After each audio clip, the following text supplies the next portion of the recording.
आज तक 4 अप्रैल 2024 की खबर के अनुसार नीतीश कुमार की सीधी चाल पड़ी उल्टी। वक्त बिल के समर्थन से नाराज मुसलमान नेताओं ने पार्टी छोड़ी।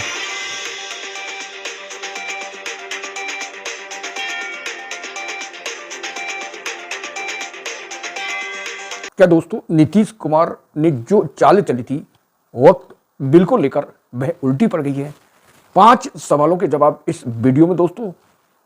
पहला सवाल, बिहार में नीतीश कुमार से मुसलमान नाराज क्यों, आखिर क्यों पार्टी छोड़ रहे हैं, किन किन नेताओं ने पार्टी छोड़ी है। दूसरा सवाल, वक्त संशोधन बिल नीतीश कुमार ने समर्थन क्यों किया। तीसरा सवाल, नीतीश कुमार ने वक्त संशोधन बिल के समर्थन के बाद अब बिहार में चुनाव, विधानसभा चुनाव होने वाले, क्या उन्हें फायदा या नुकसान होगा।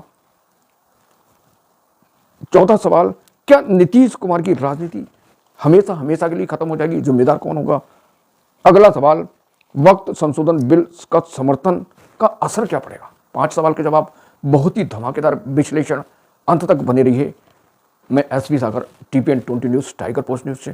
दोस्तों गुजारिश है, अगर नए यूजर हैं वो चैनल को सब्सक्राइब कर लें, वीडियो को लाइक कर लें। दोस्तों आपसे शिकायत है कि आप वीडियो को लाइक नहीं करते, चैनल को सब्सक्राइब नहीं करते।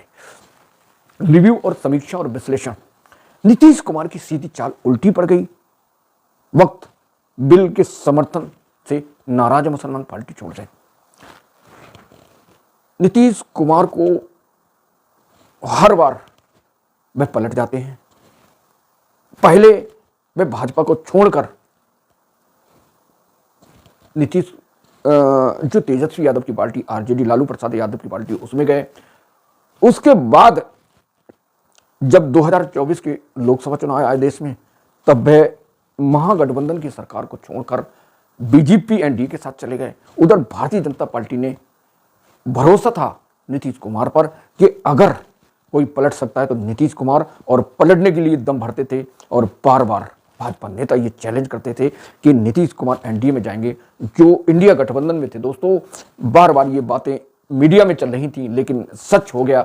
जिस नीतीश कुमार को ऑपरेटर बनाया था इंडिया गठबंधन का कि भाई हम सब मिलकर मोदी को खत्म करेंगे, मोदी की राजनीति को खत्म करेंगे, मोदी को सत्ता से हटाएंगे, लेकिन एंड टाइम पे नीतीश कुमार ने धोखा दिया। तो दोस्तों नीतीश कुमार पलटते हैं और मुसलमानों से वादा किया था उन्हें अख्तियार पार्टी में, रोजा पार्टी में। अब वो मुसलमान समाज पार्टी छोड़ रहे हैं। तो भारतीय जनता पार्टी ने तगड़ा एक स्टडी को बिल्ड किया है। जिस तरह उन्होंने महाराष्ट्र में एकनाथ शिंदे को मुख्यमंत्री से उप मुख्यमंत्री बना दिया, और यहाँ पर उन्हें जो ट्रम्प कार्ड खेदा है भारतीय जनता पार्टी ने, गुजरात लावी ने, अमित शाह ने, कि मुस्लिम वोटों का ध्रुवीकरण कर दो और नीतीश कुमार को कमजोर, और नीतीश कुमार कमजोर होंगे तो भारतीय जनता पार्टी मजबूत होगी। और मुसलमान अपने आप को ठगा महसूस कर रहा है बिहार में। अब वह आरजेडी नीतीश की पार्टी को छोड़कर तेजस्वी लालू प्रसाद की पार्टी में जाएगा, क्योंकि भारतीय जनता पार्टी ने अपना काम कर दिया, बिल पास करा लिया। मुसलमान आरोप लगा रहे हैं ये मुस्लिम विरोधी है, जबकि मोदी सरकार के जो प्रतिनिधि हैं वो कह रहे हैं ये मुसलमानों को फायदेमंद होगा। तो जिस तरह महाराष्ट्र शिवसेना एकनाथ शिंदे की चली गई, 2 नंबर पे आ गई, और नीतीश को ये भी डर है कि भैया अगर मैं इनका समर्थन नहीं कर रहा हूं तो भी फंसा, और नहीं कर रहा हूं तो भी फंसा, क्योंकि वादा किया है कि मैं मोदी सरकार को पूरे 5 साल तक इस तरह रखूंगा और उसको निभाऊंगा। और नीतीश कुमार के जो सांसद हैं, जेडीयू के जो सांसद हैं, वो अमित शाह के कांटेक्ट में रहते हैं। उन्हें यह भी डर है नीतीश कुमार को, कहीं इन्होंने छोड़ दी, अगर मैंने वक्त संशोधन बिल जो है उसको अगर समर्थन नहीं किया तो मेरे नेता, मेरे सांसद ऑलरेडी अमित शाह के पास हैं, कहीं ऐसा ना हो कि वो पार्टी छोड़कर नई पार्टी बना दें, मेरा क्या होगा दोस्तों। तो पहला सवाल जो था, बिहार में नीतीश कुमार से मुसलमान नाराज क्यों। इसलिए नाराज है दोस्तों कि मुसलमान चाहते थे, मुस्लिम समाज के लोग चाहते थे कि वक्त संशोधन बिल पास ना हो, और नीतीश कुमार ने वादा किया था मोदी सरकार से कि भाई हम आपका बिल पास कराएंगे, पास कराया। इसलिए काफ़ी नेताओं ने पार्टी छोड़ी है, जिसमें प्रमुख नाम है जेडीयू से राजू नैयर, तबरेज सिद्दीकी अलीम, मोहम्मद शहनवाज मलिक, मोहम्मद कासिम अंसारी ने इस्तीफा दे दिया है और आरोप लगाया नीतीश कुमार पर कि मुसलमानों के साथ नीतीश कुमार अन्याय कर रहे हैं। दोस्तों मुस्लिम को ध्रुवीकरण करना चाहती भारतीय जनता पार्टी। नीतीश के कंधों पर बंदूक रखकर तो उनने जो निशाना लगाया, अमित शाह ने जो निशाना लगाया वो सटीक बैठा। मुस्लिम चाहते थे कि बिल का समर्थन करें नीतीश, विरोध करें, लेकिन उन्होंने समर्थन किया। मुसलमान नाराज हो गए। अब मुस्लिम का ध्रुवीकरण होगा। अब वो ध्रुवीकरण होकर आरजेडी के साथ चले जाएंगे। दोस्तों आने वाले टाइम में मैं ये दावे से कह सकता हूं, जो मैं कर रहा हूं उसको ध्यान रखना दोस्तों। जैसे ही नीतीश कुमार कमजोर होंगे, मुस्लिम आरजेडी के साथ चले जाएंगे और हो सकता है भारतीय जनता पार्टी बिहार की 2 नंबर की या पहले नंबर की पार्टी बने। और पहले नंबर की बनेगी तो सरकार बिहार में भाजपा बनाएगी, 2 नंबर की बनाएगी तो आरजेडी से मिलकर ये भाजपा सरकार बनाएगी। जिसकी जनता पार्टी ने जिस तरह पूरे टाइम जेजेएम का समर्थन लेकर सरकार स्टेबल रखी और आखिरी टाइम में उनके जो विधायक थे उन सबको भाजपा ने खुद टिकट दे दिया, जेएमएम को अलविदा कह दिया दोस्तों। तो भारतीय जनता पार्टी मुखिया से नहीं बल्कि उनके लोगों से कांटेक्ट रखती है, उनके प्रतिनिधि से, और प्रतिनिधि को अपने साथ लेकर कमजोर कर देती है। तो ये हाल अब बिहार में होने जा रहा है दोस्तों।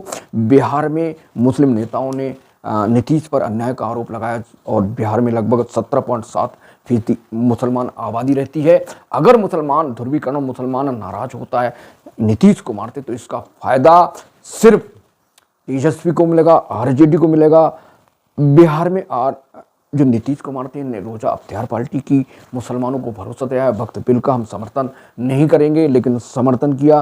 तो दोस्तों इस तरह मुसलमान नाराज हुए। अब 17.7% मुसलमान अगर आरजेडी के साथ जाते हैं तो निश्चित का दिवाला निकल जाएगा। आप कमेंट करके बताएं कि नीतीश ने जो काम किया है, जो चाल चली, उसका उन्हें फायदा या नुकसान होगा। अगला सवाल, वक्त संशोधन बिल का समर्थन क्यों करा उनकी?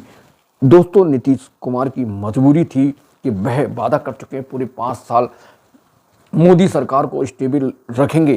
जो सरकार विरोधी मीडिया है, यूट्यूब और सोशल मीडिया, वह लगातार ये खबर चलाती है कि नीतीश विरोधी है, नीतीश कभी भी मोदी का साथ छोड़ देंगे, लेकिन जो वादा किया है वो वादा नहीं छोड़ेंगे। ये पक्का है, पूरे 5 साल सरकार चलाएंगे और एनडीए के सरकार में शामिल रहेंगे। इसके साथ साथ जो चिराग पासवान हैं और जो हिंदुस्तान आवाम मोर्चा है, ये जो घटक हैं वो किसी कीमत पर इस सरकार का साथ नहीं छोड़ेंगे। मीडिया जो सरकार विरोधी है वो इन तरह की खबरों को लगातार ऑपरेट करती है। तो वक्त संशोधन जो बिल था उसका समर्थन किया और मुसलमान को दरकिनार कर दिया बिहार में नीतीश कुमार ने, क्योंकि वह एनडीए के साथ हैं, एनडीए के साथ हैं, एनडीए के साथ रहेंगे। और उनके ज़्यादातर सांसद अमित शाह के संपर्क में, नरेंद्र मोदी के संपर्क में, भाजपा के संपर्क में। कहीं ऐसा ना हो कि सांसद सब मिलकर एक नए पार्टी बना लें और नीतीश को छोड़ दें। नीतीश को ये भी डर है। अब वह मीडिया सूत्रों का दावा है कि नीतीश बीमार हैं, इसलिए ज़्यादा संपर्क नहीं कर रहे हैं और उनके जो कामकाज हैं, उनके लल्लन सिंह हैं, वो ज़्यादातर अमित शाह के कांटेक्ट में रहते हैं। दोस्तों नीतीश को डर यही है कि कहीं उन्हें धोखा देकर बीजेपी ना चले जाए। और बीजेपी ने जो तीर चला है, जो स्ट्रेटजी बिल्ड की है, वो उससे नीतीश कुमार कमज़ोर होंगे, क्योंकि मुस्लिम मतदाताओं उससे दूर चले गया। और यही चाहती थी भारतीय जनता पार्टी, यही अमित शाह चाहते थे कि मुस्लिम का तुष्टीकरण हो, मुस्लिम का ध्रुवीकरण हो, और वो कर दिया है। और आने वाले टाइम में मुसलमान तेजस्वी आरजेडी के साथ जाते हैं तो आने वाले टाइम में नीतीश को दरकिनार करके भारतीय जनता पार्टी सरकार बनाएगी। अगर 2 नंबर की पार्टी बनती बिहार में विधानसभा चुनाव में। नरेंद्र मोदी ने 2024 के लोकसभा चुनाव जीतने के लिए नीतीश कुमार पर दाव फेंका, पासा फेंका, स्टडी बनाई कि नीतीश व्यक्ति ऐसे हैं जो पलट सकते हैं। और जब महागठबंधन की सरकार थी बिहार में, तब मोदी ने, अमित शाह ने स्टडी को बिल्ड किया, रणनीति बनाई कि भाई हमारे साथ चले आओ, और वो उनके साथ चले गए। तब से आज तक नीतीश कुमार जो है नरेंद्र मोदी के एनडीए के साथ हैं। अब वक्त जो बिल है उसको पास कराकर मुस्लिमों को ध्रुवीकरण, धोखा देने का काम किया है, जिससे नीतीश कुमार कमजोर होंगे और बिहार में सरकार बनाना तो दूर, इनका नुकसान होना तय है। और जो इनके सांसद हैं अगर कमजोर जिस तरह नीतीश होंगे तो सब छोड़कर बीजेपी के साथ शामिल हो जाएंगे दोस्तों। तो ये दूसरे सवाल का जवाब है। अब तीसरा सवाल है, नीतीश कुमार कब पलटे? आपको तो पता ही है दोस्तों, पहले एनडीए के साथ थे और एनडीए का साथ छोड़ा, फिर से लालू प्रसाद यादव के साथ चले गए, आरजेडी के साथ चले गए। अब आरजेडी के साथ मजा नहीं आया, अब फिर एनडीए के साथ, तो उनका कोई भरोसा नहीं किया जा सकता। कमेंट करके बताएं कि नीतीश कुमार क्या भरोसेमंद है, क्या अब नहीं पलटेंगे, क्या पलटने का जो सिलसिला है वो अब खत्म हो गया दोस्तों? तो उन पर भरोसा किया जा सकता, नहीं किया जा सकता? कमेंट करके बताएं। कब किसे धोखा दे दे, राजनीति का सही मायना यही है कि कब कौन पलट जाए, कब किसका समर्थन, कब किसको समर्थन देना पड़ जाए, कोई भरोसा नहीं किया जा सकता है। तो लगातार नीतीश कुमार ने पलटने का काम किया दोस्तों। अगला सवाल कि वक्त बिल से नीतीश कुमार को बिहार चुनाव में फायदा नुकसान होगा? दोस्तों डेफिनेटली बिहार विधानसभा चुनाव होंगे, नीतीश कुमार को नुकसान होगा, क्योंकि मुस्लिम को नाराज करने का काम नीतीश कुमार ने किया है और नीतीश को रिकवर करने का काम अमित शाह ने किया है। मुस्लिमों को धोखा हुआ है और इसलिए वो पार्टी छोड़ रहे हैं। जैसे पूर्व में मैंने बताया, जो आरजेडी के नेता थे राजू नैयर, तरवेज सद्दीकी अलीम, मोहम्मद शहनवाज मलिक और मोहम्मद कासिम अंसारी, इन लोगों ने पार्टी, इन्हें कहा कि हमारे साथ अन्याय हो रहा है और हमारी बात को नहीं सुना जा रहा है, इसलिए हम पार्टी को अलविदा टाटा बाय बाय करते हैं। दोस्तों अब विधानसभा चुनाव आने वाले हैं। अब विधानसभा चुनाव जैसे होंगे, भारतीय जनता पार्टी अब पूरी मजबूती के साथ लड़ेगी, क्योंकि उनके साथ तो एनडीए के और घटक हैं। नीतीश कुमार के अलावा तेजस्वी, उपेंद्र कुशवाहा और हिंदुस्तान आवाम मोर्चा, 3 पार्टी हैं, वो समर्थन करेगी। तो हो सकता है कि नीतीश को पटक कर, नीतीश को कमजोर कर भारतीय जनता मजबूत 1 नंबर की पार्टी बने। लेकिन उनके सामने जो चैलेंज खड़ा होगा वो सबसे बड़ा आरजेडी, लालू और नीतीश, लालू प्रसाद और उनके बेटे तेजस्वी होंगे। और अगर दोस्तों उत्तर प्रदेश की बात करें, उत्तर प्रदेश में 2027 में विधानसभा चुनाव होने, उनको सबसे बड़ी चुनौती अखिलेश यादव देंगे। तो इस तरह तैयारी है दोस्तों। अगले चलते हैं, अगला सवाल जो है, बिहार में नीतीश कुमार का नुकसान होना तय है, क्योंकि मुस्लिमों को नाराज किया है और उधर बहुत बेहतरीन रणनीति तैयारी करके बैठे हैं लालू प्रसाद यादव, और भारतीय जनता पार्टी अपने घटकों के साथ मजबूती से चुनाव लड़ेगी। और वक्त संशोधन बिल से मुसलमान को छिन्न भिन्न करने, उन्हें तुष्टीकरण, उन्हें ध्रुवीकरण करने का काम हुआ है। तो मुस्लिम जो बिहार के मतदाता हैं, जो बिहार के आरजेडी समग्र जो पार्टी छोड़, कमेंट करके बताएं दोस्तों, क्या नीतीश कुमार ने वक्त संशोधन जो बिल है, वक्त बिल है, उसको पास कराकर क्या मुसलमानों के साथ धोखा किया है, कि उनके साथ भलाई करने का काम किया है? दोस्तों अगला सवाल, क्या नीतीश कुमार की राजनीति खत्म हो जाएगी? ऐसा प्रतीत होता है कि जिस तरह पलट कर दूसरों को परेशान करने वाले नीतीश कुमार 2000 जो आगे चुनाव होने वाले हैं बिहार में, अब उनकी राजनीति खत्म होने का टाइम आगे है। और राजनीति खत्म, वहाँ के जो 17.7% मुसलमान हैं, किंग मेकर हैं, वो मुख्य भूमिका निभाते हैं। मुस्लिम नाराज हो गया है। वक्त बिल को लेकर कमेंट करके बताएं दोस्तों, क्या मुसलमान मतदाता फिर से नीतीश कुमार पर भरोसा रखेंगे, या फिर लालू प्रसाद यादव पर, या 50-50 हो जाएंगे, या 70% आरजेडी के साथ, या 30% जेडीयू के साथ जाएंगे? तो कमेंट करके बताएं। राजनीति खत्म होगी जब नीतीश की, तो भारतीय जनता पार्टी मजबूती के साथ आगे बढ़ेगी। और भारतीय जनता पार्टी ये चाहती थी कि मुसलमान छिन्न भिन्न हो, मुसलमान का ध्रुवीकरण हो। और अमित शाह जो केंद्रीय गृह मंत्री, उन्होंने वक्त संशोधन बिल पर साफ साफ कहा है कि वक्त संशोधन बिल मुसलमानों के लिए फायदेमंद है, और जिसका असरुद्दीन ओवैसी ने, संजय सिंह आम आदमी पार्टी नेता ने जमकर विरोध किया है। तो दोस्तों राजनीति खत्म होना संभव है, ये मीडिया सूत्रों का दावा है। अब देखते हैं, चुनाव आने दीजिए और हमारे वीडियो को उठाकर देखिए कि हमने जो बात कहा कि उसमें कितना दम है।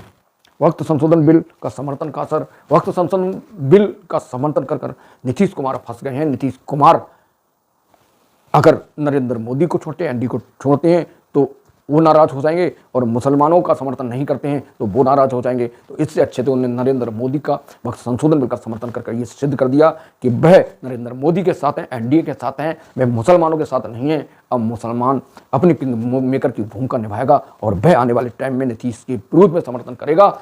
और जैसे नीतीश के विरुद्ध खिलाफ मतदान करेंगे, दूसरे का समर्थन करेंगे, तो उम्मीद है कि नीतीश कुमार की नैया इस बार पार होने वाली नहीं है। तो अब देखते हैं कि बिहार चुनाव में क्या असर पड़ता है वक्त बिल का। तो कमेंट करके बताएं। हमने पांच क्वेश्चन के आपको जवाब दिए, एनालिसिस दिया, विश्लेषण दिया। इस विश्लेषण में कितना दम है, इन विश्लेषण का बिहार सरकार पर क्या कोई असर पड़ेगा, दोस्तों कमेंट करके बताएं। और नेक्स्ट न्यूज़ के लिए, नेक्स्ट विश्लेषण के लिए हमारे साथ जुड़े रहिए। तब तक के लिए नमस्कार, जय हिंद, जय संविधान, जय भारत।